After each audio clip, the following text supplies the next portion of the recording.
fans of Dragon Ball know Vegeta. Non-fans of Dragon Ball also know of Vegeta as well. So how do you go from a guy willing to destroy planets to a guy with a family and is willing to protect the Earth? I may have a few reasons for that. 3, in fact.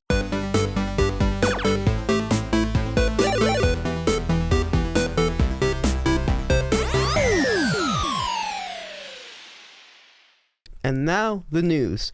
Sonic the Hedgehog 3 just released, and if you are excited as I am, well, you'll know that the movie is probably gonna be very good. Because the first Sonic movie was pretty good as a starter, and the second one improved upon the first one in many, many ways to make it even better.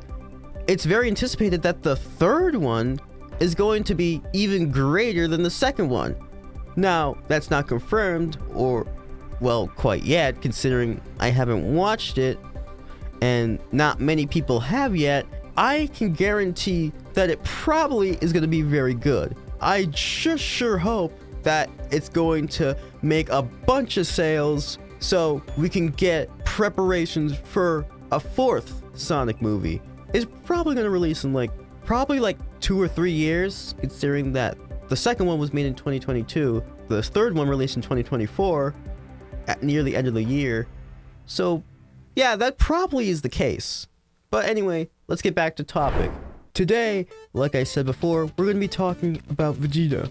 How his character progressed from the Dragon Ball Z series all the way through Dragon Ball Super, and how he changed from a guy that was willing to kill without any remorse to a guy that is willing to protect others. Our first step is to look at Vegeta's childhood. Vegeta's childhood was, let's just say, in his own race's standards, it was pretty good. Like, compared to us humans, we may think, oh, going around and, destroying, civilizations wouldn't be that good, but in the perspective of, the Saiyans, that's not really their issue. I mean, alien races probably have different cultures, just like, and I know that different cultures sounds weird when we're talking about, committing genocide, but, it's a fictional universe and these are aliens, and they just perceive things differently from us. Although Vegeta humans and Saiyans kind of have similar mindsets, but, anyways, Vegeta was raised to be the foil to Frieza. Frieza is a tyrannical ruler who's pretty much a massive racist and a dick. Like, he's not a great guy. I mean, he literally says again and again that he's evil, and that he knows he's evil, and that he's doing this because he finds it fun, destroying planets and killing civilians or entire species just because he feels like it. Not that great of a guy. I know, though, honestly, Frieza, when he's not doing his genocidal stuff, is probably a guy you can talk to, surprisingly. And he seems very respectful when he talks to people, when he's not, belittling others. But, that's neither here or there. Frieza is being Frieza. I mean, I'm not gonna say that to his face. I mean, he can destroy planets. I'm literally a normal guy that can barely dent a hole in the wall. Like, what am I gonna do? Tell him to stop? Bro, I'm not Superman. Now that I'm done talking about Frieza, let's get back to Vegeta. Vegeta was raised to be this strong warrior, this tough, strong person that would be defeated by no one. No one would ever beat Vegeta. He not only surpassed his father as a kid, but he was so strong that nobody could match him.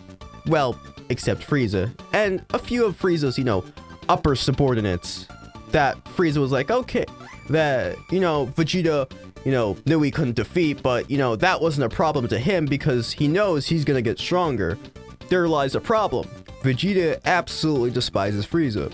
For, a very obvious reason. I mean, he is kind of being held against his will to, do whatever Frieza says, and he can't really do a thing about it because Frieza's so powerful. And I mean, what really can you do? I mean, not only is Vegeta a kid, but while he's very strong, the strongest Saiyan we've ever seen, it's just not comparable to Frieza's overwhelming power. I mean, the dude has an entire empire. He has subordinates that are stronger than Vegeta himself, let alone Frieza in his first form, who effortlessly can destroy planets as he so chooses, and is very willing to kill anybody who even attempts to deny his, rule. So, going after Frieza directly would be a very stupid idea. I mean, Vegeta knows he's not strong enough to beat him, but he also knows that Frieza wouldn't give two craps about just killing him then and there. I mean, he hates Saiyans. For what reason? Well, he's kind of racist, I'll admit. That's kind of the reason. I mean, oh, and also because they're very strong and stuff. But, I mostly just think racism. Because, I mean, he calls them monkeys and stuff. I mean, sure, that may be true, but, maybe don't call them that in front of a lot of people. Honestly, it would be even worse if there were black Saiyans. Like, that would just be weird. But considering that there's none, it's not as bad as, people could usually think. Anyways, Vegeta was raised under the rule of Frieza, and ever since he was raised under the rule of Frieza, he was always supposed to be destined for greatness. Destined to be pretty much unstoppable. However, there was a problem. Planet Vegeta was destroyed.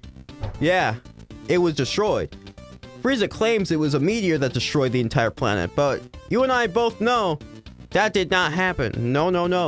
Frieza just decided one day, well, sipping a cup of joe, going about his day, went, I want to destroy the Saiyans. I don't really like them. They're getting very strong. Too strong. I don't like them. I don't like it. They're getting very strong and I don't like it. So you know what I'm going to do?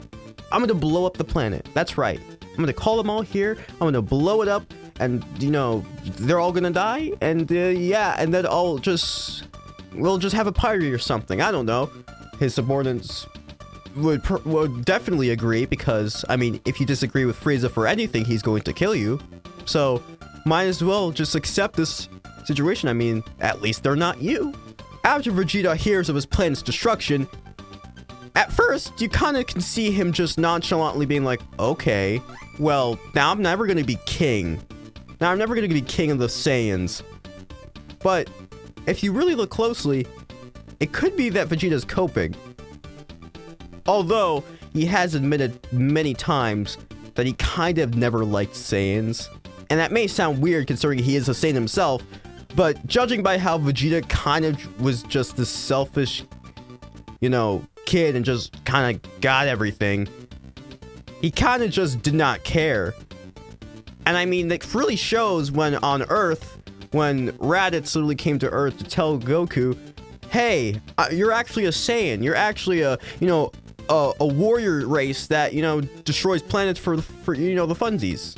And we both know that after Raditz was killed, Vegeta literally came to Earth because he heard about the Dragon Balls. And they can grant any wish. So he wants immortality so he can be immortal. Then he can kill Frieza because he's immortal and he can't die. So he can beat Frieza, A very outstanding plan. But trouble arises. He loses to Goku on Earth. Oh, and he kills Nappa, but no one cares about him. But he gets defeated. And that's just not good for Vegeta. Not only was he defeated, but he was defeated by a low-class Saiyan. A Saiyan that became so strong he can make him bleed. I mean, that's literally wild for Vegeta. He lost. And not only lost, he lost to a low-class Saiyan. So he escapes and goes to Namek. And after he goes to Namek, a whole arc ensues of, the Z fighters are going to, Krillin and Gohan and Bulma are going to Namek to get their Dragon Balls so they can revive their friends. And, Vegeta wants to get the Dragon Balls, their Dragon Balls, so he can wish for immortality and stuff. But then Frieza comes because he's like, oh, there are Dragon Balls here. Let me use them real quick. I want to use them. So then he goes and then Ryasus, and Vegeta pretty much loses badly to Frieza again, and then he dies. Don't worry though, he gets revived. I mean, death doesn't really exist in Dragon Ball. You die, you can be revived. Though only if you're important. If you're a regular human, you might as well say goodbye because that doesn't really matter. You don't really matter in the grand scheme of things. How can you mean anything? Anyways, Vegeta, after losing again, decided to train himself when he saw Goku become a Super Saiyan. And he was upset because he wanted to become a Super Saiyan.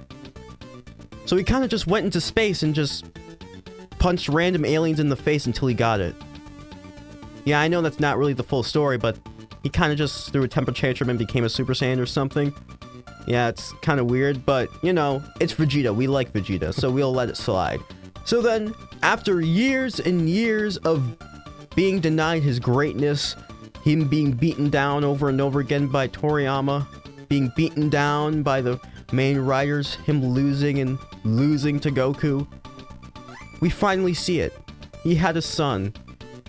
Though the only reason he literally had a son was because he saw Goku with a family and was like, oh, if I want to surpass him, I'll just have a family on my own.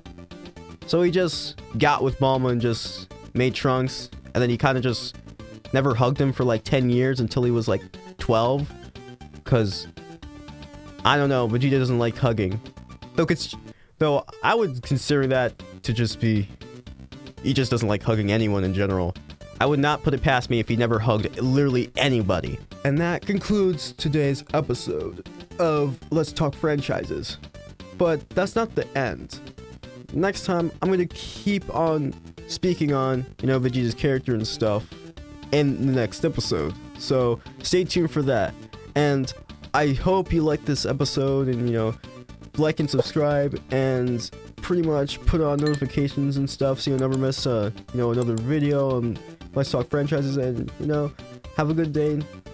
See you later.